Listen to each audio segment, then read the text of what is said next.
Bonjour à toutes et à tous, bienvenue sur DZ Rugby TV, la chaîne de la Fédération Algérienne de Rugby. Alors ce jour, j'ai l'immense plaisir d'accueillir Mohamed Hamidi.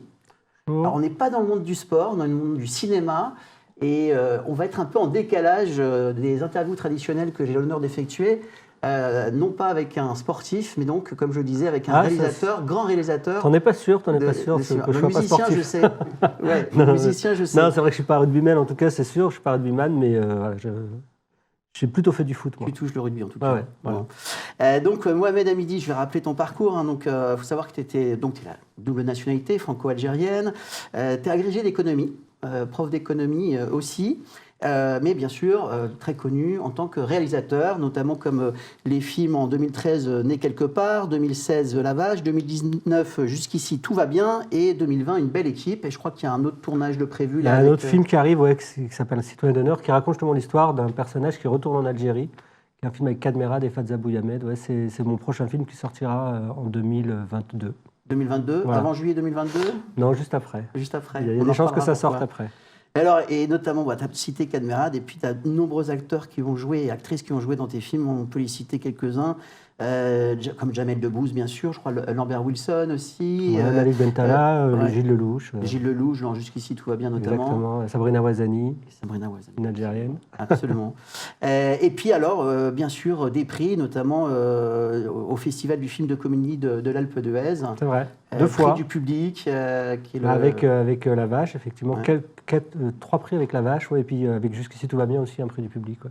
J'ai eu la chance d'avoir ce tremplin pour que mes films soient un peu plus vus par le public français. Quoi. Et ailleurs d'ailleurs, parce que ça m'a porté même au-delà des frontières. Quoi. À l'international. Et d'ailleurs, notamment dans l'ensemble de ces films que tu as réalisés, on voit vraiment tes attaches aussi avec l'Algérie, la France et l'Algérie. Ça se traduit donc par des très belles réalisations, avec beaucoup d'humour. Mais qu'est-ce qui t'a donné justement envie de ces liens entre la France et l'Algérie ? C'est mon expérience, c'est ma vie. Hein. Moi, c'est vrai que je suis né en France, hein. Je suis né dans les années 70, quoi. Mais mes parents sont arrivés, mon père est arrivé assez tôt d'Algérie en 54, ma mère en 61, je crois, 61. Et c'est vrai que si j'ai connu l'Algérie assez tard, d'ailleurs j'en ai fait un film, Né quelque part, c'est un peu le sujet de la découverte de l'Algérie pour un enfant de double nationalité qui a grandi en France.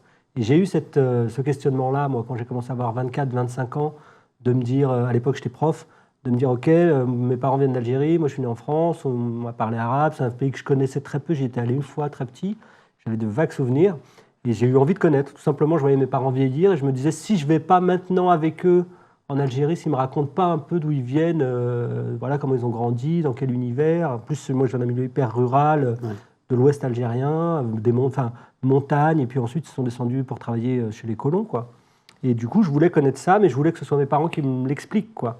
Parce qu'ils vieillissaient, etc. Et donc, du coup, je suis retourné en Algérie un peu en 2005, et j'ai eu envie de raconter une histoire autour d'un retour aux sources, comme ça. Et c'est vrai que ça a beaucoup, après, imprégné mon parcours de cinéaste, quoi. J'ai beaucoup raconté d'histoires autour de l'identité, de la double identité. C'est des sujets qui me passionnent, et c'est vrai que Algérien un jour, Algérien toujours. Quoi. Ouais. Quand on a un peu de sang algérien, c'est beaucoup. Il y a beaucoup de fierté. C'est déjà beaucoup. Ah ouais. Et alors, justement, sur la partie France-Algérie, tu portes cette fraternité entre les deux pays, justement. Tu fais partie de ces gens-là qui mettent autant en valeur la France que l'Algérie, et avec cette idée vraiment d'une fraternité plus importante. Le rapport... Par exemple, moi, mon co-scénariste avec lequel j'ai écrit mes 2 premiers films s'appelle Alain-Michel Blanc. Il a plus de 70 ans maintenant. Et son premier intérêt, quand je lui ai proposé d'écrire avec moi Né quelque part, c'était de découvrir l'Algérie. Il avait voyagé dans le monde entier, bien sûr au Maroc, en Tunisie, etc. En Afrique, beaucoup. Il a beaucoup fait de choses en Afrique, mais il n'était jamais allé en Algérie parce qu'il y avait un rapport particulier avec l'Algérie. Et parce qu'il y a eu cette guerre, parce que lui, quand il était adolescent, il fallait plus ou moins choisir son camp, etc. Heureusement, il n'avait jamais pu le choisir. Lui, c'est un grand humaniste, etc. Et il a mis beaucoup de temps à aller en Algérie. Et il m'a dit, moi, je veux faire ce film parce que je veux découvrir l'Algérie avec toi. C'est un pays qui me passionne, je veux y aller. Et effectivement, quand il est allé en Algérie, donc c'était il n'y a pas si longtemps que ça, il y a une petite dizaine d'années, donc il avait déjà beaucoup vécu, il a eu un choc vraiment sur l'intensité de ce pays. Et là, il a retrouvé peut-être, je sais pas, il a trouvé des habitants, une fraternité, un lien qu'il n'avait jamais vu ailleurs. Pourtant, il était allé dans d'autres pays francophones, il avait beaucoup au Sénégal, au Maroc, etc. Mais il me disait qu'avec l'Algérie, il y avait un rapport très particulier. Et je me souviens de lui comme ça, partout dans les rues où on se baladait, on s'inspirait un peu pour nos personnages, pour notre film. Il était tout le temps en train de discuter avec tout le monde, quoi. Et c'est vrai que le rapport, par exemple, il disait, j'ai rarement croisé autant de gens qui ont un rapport direct avec la France. C'est vrai qu'en Algérie, on ne peut pas parler avec quelqu'un sans qu'il ait soit travaillé en France, soit un cousin, un neveu, une nièce qui est en France, etc. Il y a un aller-retour permanent entre la France et l'Algérie.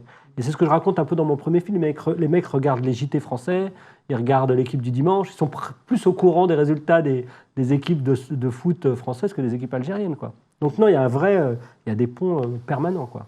Alors, on va venir un peu sur le rugby, parce qu'on est quand même sur DZ Rugby TV. Ouais, bien sûr. On va parler du rugby algérien. Déjà, toi, le rapport au rugby? Alors moi, c'est vrai que je suis plutôt du foot, hein. Je viens du 93, c'est vraiment un endroit où je viens de Bondy, donc c'est la ville de Kylian Mbappé. Et j'ai beaucoup joué au foot avec son papa, parce qu'on est du même coin, quoi. On a bossé ensemble et tout, on est de la même génération avec Wilfried. Et c'est vrai que moi, le rugby, je l'ai découvert à la télé, et puis un peu après en voyageant dans le sud-ouest. J'ai habité Bourgoin-Jallieu à un moment. C'est très jeune, mon premier poste de prof, en fait. J'ai découvert le rugby un peu à ce moment-là. Je suis arrivé à Bourgoin, et c'est une grosse ville de rugby, quoi. Donc bon club, donc là, j'ai vu un ou deux matchs.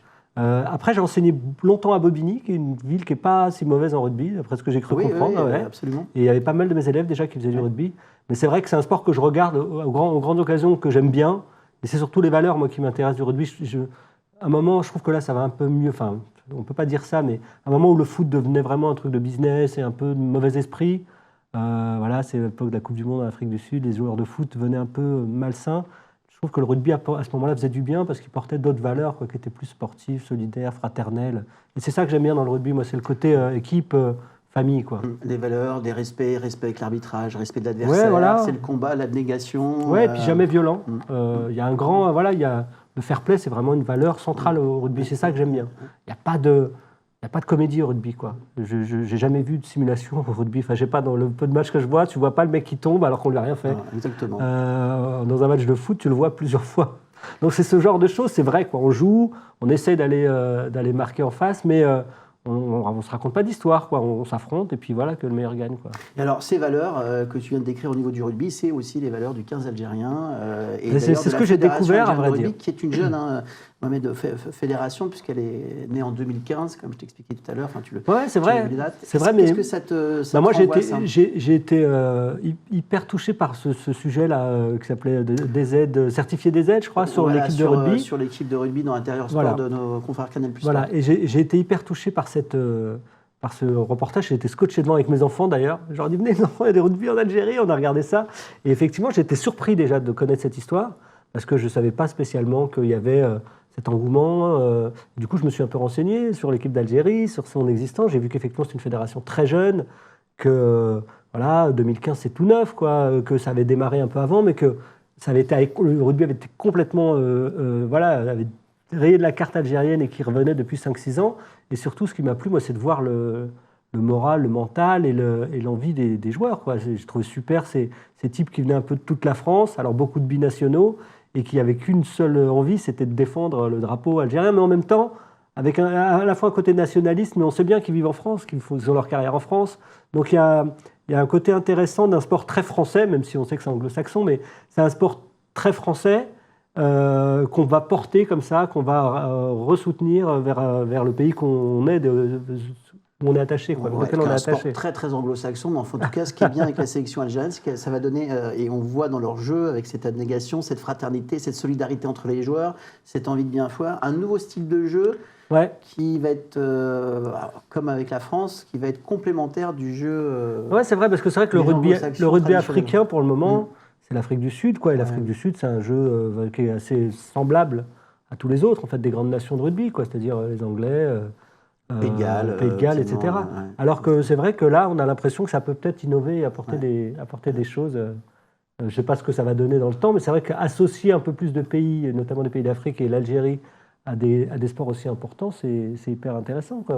Ça peut changer même la manière de jouer, quoi. Alors, on rappelle, la Fédération algérienne de rugby, c'est à peu près 4500 licenciés. Il y a, je crois, plus d'un tiers, presque la moitié, c'est des licenciés. Des femmes. On rappelle, un rugby à 15, rugby à 7, le beach rugby participe à des compétitions international aujourd'hui. Mais sur la sélection algérienne de rugby, et grâce au règlement de rugby, il peut y avoir effectivement des binationaux. Et la plupart des joueurs jouent en France. Bien sûr, mais c'est un peu comme le foot d'ailleurs. Voilà, exactement. Moi, je me souviens très bien que c'était un cas de... Moi, j'ai fait du foot et que c'était un cas de conscience à un moment pour certains joueurs qui étaient bons, de se dire est-ce qu'on m'appelle en équipe d'Algérie, est-ce que j'y vais? Parce qu'ils n'étaient pas encore appelés en équipe de France, etc. Donc, c'est assez normal que dans un pays comme la France où le rugby est très structuré, il y a des bons joueurs, des bonnes individualités, et qu'ils aillent porter l'intérêt maintenant, c'est qu'ils aillent porter le rugby et cette manière, cette structure, cette manière de jouer le rugby en Algérie, et que de là naissent des grands joueurs qui jouent en Algérie et qui y restent aussi. C'est ça l'intérêt de la... Voilà, il faut que ça se transfère maintenant. Alors on est en route aussi, comme tu le sais, pour la Coupe du Monde de rugby qui se déroulera en France en 2023. Avant ça, il y a eu les premiers matchs de poule où l'Algérie s'est qualifiée contre l'Ouganda et le Ghana. Elle va jouer donc en juillet, ça va se passer dans le sud de la France. Je ne sais pas si tu étais au courant, entre Aix et Marseille. Donc les quarts de finale, demi-finale et finale de cette Coupe d'Afrique des Nations hors Afrique du Sud qui est qualifiée directement va se jouer dans cette partie de la France, donc au mois de juillet. Match contre le Sénégal. L'ouverture. Voilà. Avec un sélectionneur algérien-sénégalais. Voilà, exactement. On salue Ousmane Mané, qui est là dans les studios d'ailleurs. Qu'est-ce que ça t'inspire? Est-ce que tu vas si tu peux y aller, est-ce que tu y seras? Algérie-Sénégal, en plus, on en sait quelque chose. C'est un grand match, Coupe d'Afrique de foot. Non, moi j'adorerais voir ça, franchement. En plus, moi je vais à Marseille dans une semaine. Là. J'ai deux de mes sœurs qui sont allées s'installer dans le sud. Je verrai ça avec plaisir parce que je trouve qu'il y a c'est un sport qui est intéressant et il y a une vraie communauté algérienne, on le sait tous dans le sud, surtout à Marseille, etc. Donc je pense que ça va. Et puis vu les valeurs qui sont portées par le rugby, ça peut donner des très belles rencontres et ça peut, je pense, amener une vraie fougue. Et je pense que c'est une bonne idée d'avoir organisé ça en France parce que du coup, ça va porter encore plus cet enjeu qu'est une sélection africaine. Et effectivement, si les Algériens pouvaient gagner ce tournoi et aller ensuite en France en 2023 et là affronter l'équipe de France comme c'est prévu. Que le vainqueur du tournoi de cette Coupe d'Afrique des Nations, le vainqueur, celui qui gagnera la finale, sera directement qualifié pour la Coupe du Monde dans le groupe de la Nouvelle-Zélande et de la France. Ouais. Il peut y avoir, donc, si l'Algérie se qualifie, un France-Algérie à Marseille. Waouh, extraordinaire. Ça serait génial. Bah, non, moi j'adore. Alors moi j'ai un bon et un mauvais souvenir de la France-Algérie. Moi j'étais au Stade de France quand il y avait France-Algérie qui a un peu mal fini. Bon, voilà, il y a eu un envahissement de terrain. C'était un peu la honte. On s'est un peu foutu la honte. Mais c'était quand même super. Je veux dire, moi j'ai un bon et un mauvais souvenir. Dans le stade, c'était quand même incroyable. Il y a eu effectivement la Marseillaise qui a été sifflée. Ça c'était nul. On était dégoûtés. J'étais avec mes frères. On était hyper contents d'être là et en même temps, dès le début. Les gamins qui sifflaient à la Marseillaise, on était vraiment dégoûtés. Et après, le match était super. Et puis, il y a eu cet envahissement. C'était un peu n'importe quoi à la fin. Mais un match France-Algérie, c'est toujours intéressant quand c'est sur des valeurs sportives. Et oui, on a très envie de voir ça. Quoi. Voilà. Et en plus des valeurs sportives, des valeurs de fraternité, c'est des beaux symboles qu'on pourra faire. Et on est sûr que d'ailleurs, les hymnes seront non seulement respectés, mais chantés certainement par les deux pays. Et puis là, voilà, c'est un France-Algérie avec des joueurs quand même qui jouent tout en France. Mais on remarque une chose étonnante que je dis, moi j'en suis le témoin vraiment là-dessus, maintenant depuis 5 ans que je suis la Fédé, c'est qu'il y a vraiment une émulation en France aussi de Français qui ont envie que l'Algérie participe à cette Coupe du Monde. On voit une vraie tendance là-dessus, sur le rugby. Beaucoup de Français disent mais ça serait super que l'Algérie ait beaucoup d'aides qui viennent. Donc il y a ce symbole qui va être important en fin de compte si l'Algérie, et je suis sûr que l'Algérie se qualifiera, qui sera merveilleux pour tous ceux qui aiment l'Algérie, même ceux qui ne seront pas algériens, je précise. Oui, bien sûr. Non, mais c'est pour ça que moi, j'ai été quand même très marqué par ce sujet-là. C'est ce qui m'a, moi, ça a vraiment focalisé mon intérêt sur ça. C'est-à-dire qu'il y a un truc naturel. Je sais pas, il y a des moments où on voit des choses, on se dit c'est naturel. Cette équipe d'Algérie, de rugby, qui est entraînée par un Sénégalais, défendue par des Français qui n'ont rien à voir avec l'Algérie, avec des joueurs qui sont binationaux, d'autres qui s'appellent... Franck ou Mathieu, et qui ont une grand-mère algérienne. Il y a un truc qui rend justice à l'histoire, en fait, et au lien qu'il y a entre ce pays, tout simplement. Et du coup, qui rend justice à l'histoire et ces liens qui... Ouais, c'est vrai, c'est-à-dire qu'on a envie, en tout cas, cette histoire vers laquelle, il y a l'histoire passée, maintenant, il y a cette histoire vers laquelle on a envie d'aller maintenant, avec voilà, des choses qui soient un peu plus positives. Les rapports sont souvent tendus, parfois tendus entre la France et l'Algérie. On en est les premières victimes, on est au milieu de ça, on ne sait pas trop où se placer. Quand il y a des belles choses qui se font comme ça dans cette direction, il faut les encourager, c'est sûr. Voilà, c'est aller de l'avant avec ce rugby algérien en vue de la Coupe du Monde 2023.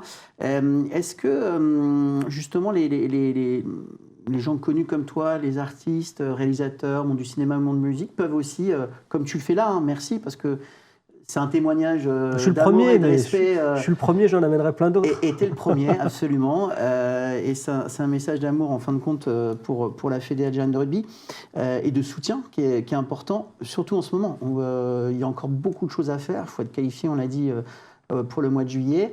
Est-ce que c'est pour toi, tu l'as dit, tu allais suivre, bien sûr, les matchs de l'Algérie en rugby. Est-ce que tu peux aller plus loin dans l'aide, t'inquiète pas, on ne demande pas d'argent, dans l'aide soutien.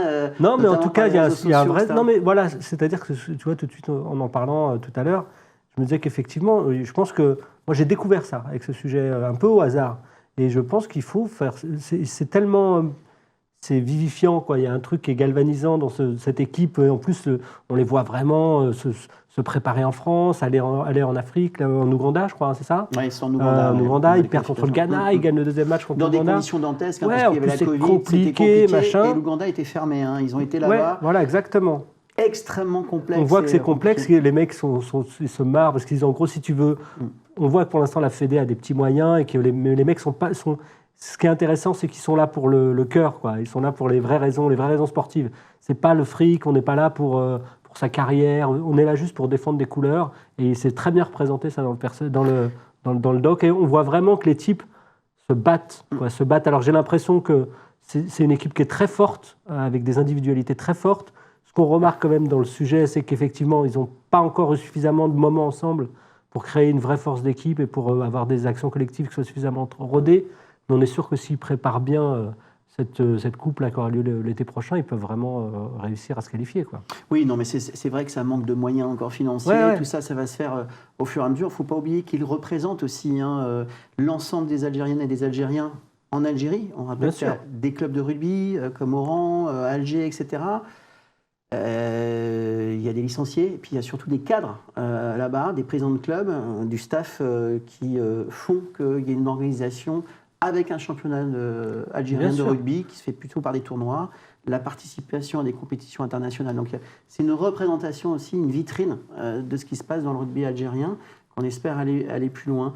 On revient 2 secondes sur la notion c'était très fort tes mots tout à l'heure sur cette notion de fraternité, bien sûr qu'il y a en Algérie, mais les rapports entre l'Algérie et la France avec ce symbole qu'est la Coupe du Monde 2023 en France. C'est une première participation historique de l'Algérie. Ça te fait quoi, ça? Non, mais moi, je trouverais ça, franchement, ce serait très fort. Et déjà, ce tournoi, cette qualification 2022 va être très importante, surtout si ça se passe en France. Mais effectivement, ce serait un symbole très fort, parce qu'en plus, c'est un sport qui avait disparu d'Algérie dans les années 70. C'est ce que tu m'as expliqué pour des raisons politiques, etc. C'est pour contester contre l'emprisonnement de Mandela. Ça va bien aux Algériens, ça. Ils ne vont pas dans la demi-mesure. On n'est pas d'accord avec l'emprisonnement de Mandela, on arrête le rugby. C'est cash, mais en même temps, les Algériens, ils sont comme ça, ils sont entiers. Mais voilà, c'est quand même malgré tout dommage de sacrifier un sport, de sacrifier des passionnés pour des raisons politiques. Donc là, ça revient. Et effectivement, je pense que si ça peut être l'étincelle qui ramène ce sport en Algérie, parce que je trouve que c'est un sport qui va bien aux Algériens. Je ne sais pas pourquoi. C'est ce que j'ai senti dans le docu. Moi, je dis souvent que les Algériens, ils sont assez particuliers. Hein, ils ont une manière d'aborder la vie, une certaine philosophie, un certain humour, une certaine rigidité parfois, une certaine fierté, mais ils ont quand même des valeurs. Ils ont quand même des valeurs qui sont assez droites, qui sont assez respectueuses, qui sont assez pleines et entières, quoi. Et donc, je trouve que ça va bien avec le rugby, en fait. C'est pour ça que je pense que les Algériens peuvent être de bons rugbymen, et je pense que l'équipe d'Algérie peut être une très bonne équipe de rugby dans l'avenir, quoi. Eh ben super, merci, on va conclure là-dessus. Et un énorme merci Mohamed, parce que t'es le premier. Je suis pas le dernier. Pas le dernier, loin de là. Non, je vais sensibiliser tout le monde, t'inquiète pas. C'est super. Je vais faire tourner l'info. Et la fédération algérienne de rugby et l'équipe d'Algérie, mais l'ensemble de la fédération et le rugby algérien ont besoin de gens comme toi justement pour faire écho de tout le travail qui est fait par l'encadrement. Mais ça se voit, que ça pousse. C'est exceptionnel. depuis. Non, mais c'est de nombreuses super, années. écoute. Et en tout cas, on sera là. Bah, super. Merci à toi. C'était DZ Rugby TV donc avec Mohamed Hamidi, qu'on remercie beaucoup. Et à très vite pour une nouvelle interview. Au revoir. Au revoir.